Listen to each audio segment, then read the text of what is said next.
Morning, everyone. My name is Carino Salome. I'm Operations Section Head with the DFO Salmon Enhancement Program. I help manage about half of the province's federal fish hatcheries and the spawning channels that I'm going to talk about here today. I didn't make this presentation. Obviously, Lofthouse made it. I'll do my best to hit the key points that he's outlined.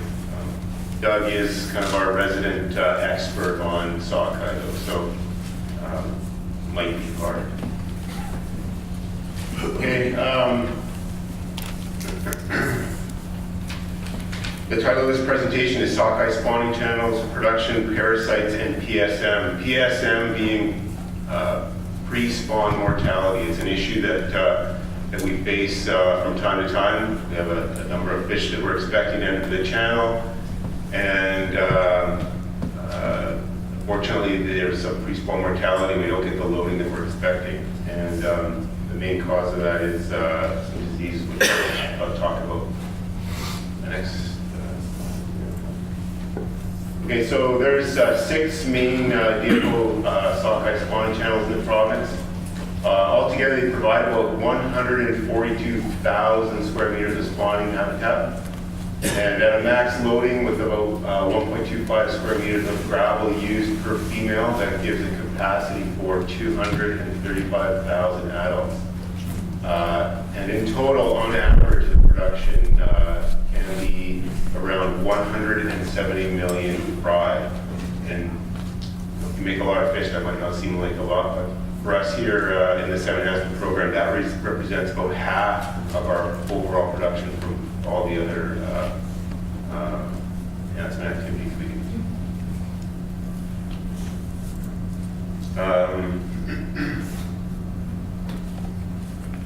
Okay, so what causes pre-spawn mortality? One of the things that causes it is ick, white spot disease. This is a freshwater fish parasite. It's present worldwide. Most people are probably familiar with it. The parasite lives beneath the skin of the host and is visible as a white spot. It is highly pathogenic, kills fish by interfering with both osmotic regulation and gill function. It is contracted by returning adults during their time in fresh water. It's been the parasite of greatest concern at our 2 Upper Skeena projects, and it can be found in returning adults there virtually every year. Another one is loma. Loma is a microsporidian gill parasite. When present, it can cause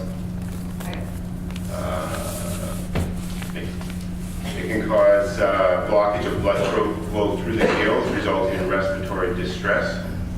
Previously, it has been well known as a serious pathogen of ocean farm salmon in the Pacific Northwest. Loma is contracted during ocean migration and returns to the spawning grounds with the adult sockeye. It was first documented at the Upper Skeena channels in 1997. It can also be found at some level within those stocks every year now as well. And the third one I'm going to talk about is Parvicapsula. It's the last of the big 3 here. It's a myxozoan parasite, same family as whirling disease that some people might be familiar with. It's contracted by exposure to infected spores that occur within the water column of the Lower Fraser River. These spores are released by the other parasite host, a polychaete worm. The infection results in lesions within the kidney that can ultimately affect its function. When it was first documented in the late 90s, it was thought to be just a late-run sockeye concern, fish that spawn in October. But we now know it's in all Fraser sockeye stocks. It has been associated with pre-spawn mortality events of both channel and wild sockeye. And I think Kathy mentioned that when we were talking about cultists yesterday as well. Next. Okay, so what is a spawning channel? What are the specifications and production? Well, a spawning channel is basically a perfectly graded gravel channel with flow control. And the ones we have here are typically supplied by water from a lake or a river intake, and in some of them we actually can take either surface or deep water to control the temperature. Pinkett facility there also has a pump house near the lake with a deep water intake, so we can actually take deep warm water from the lake in the winter to prevent icing.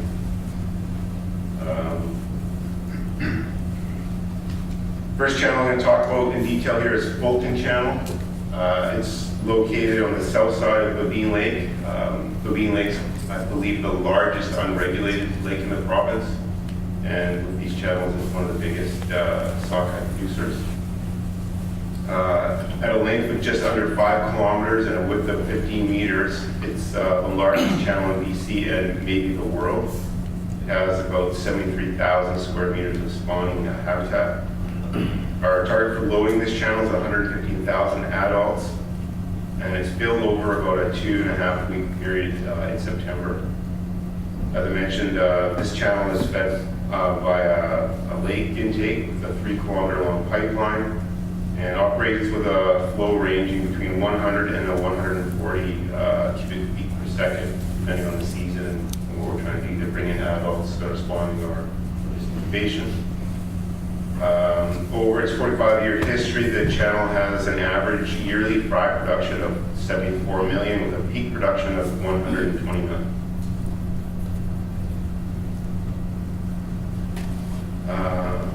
Next one.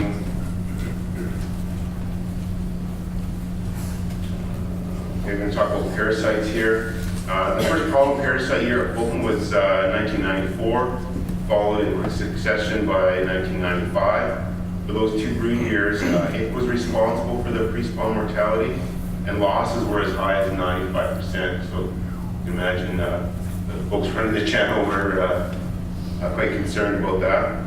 It was the first time since the program began in 1966 that they were unable to calculate egg to fry survival.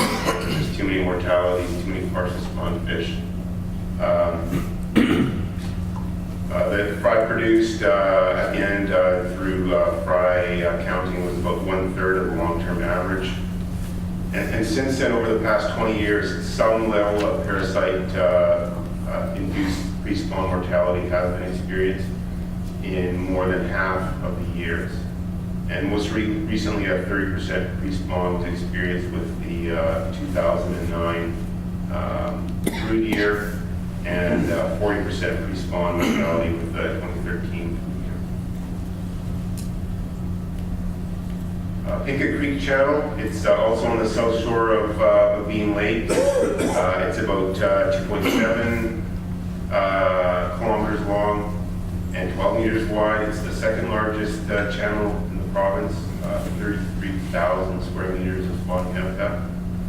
Target loading is about 60,000 adults, and takes a water flow between 70 and 140 cubic feet per second. As I mentioned, it also has the deep lake intake that we can use to pump warmer lake water to prevent frazzle ice from forming over the channel.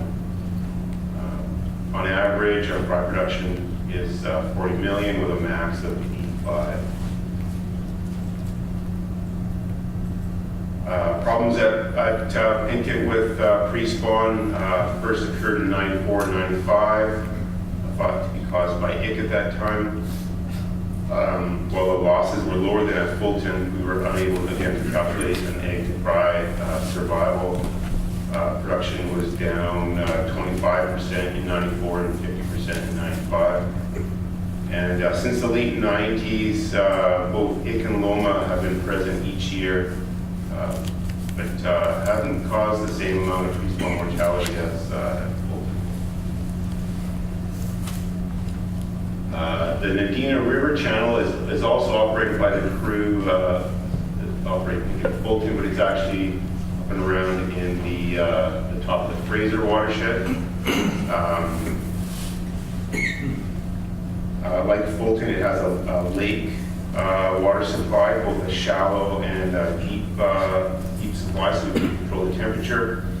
Flow range is 25 to 40 CFS, and about 18.1 thousand square meters of spawning habitat. Fry production is about 7 million on average and 22 million peak. A couple of points of interest for this facility. It's about 1,200 kilometers from the ocean. So these fish are migrating probably the longest of all in the province, and it's at an elevation of almost 1 kilometer, so one of the highest spawning sockeye populations as well. With respect to parasites, it was first seen at Nadina way back in '78, and then it occurred in at least 10 more brood years since then. Part of Capsula was there for years, was again only thought to be a late run concern, but Nadina is an early summer run, and was first documented there just in 2001. Along with the presence of it led to a 40% respawn mortality in 2001. And for the fall of 08, adult losses were so high that concerns arose as to the possible presence of yet another unidentified pathogen. High unexplained losses in numerous Fraser River wild sockeye stocks that year also support that concern.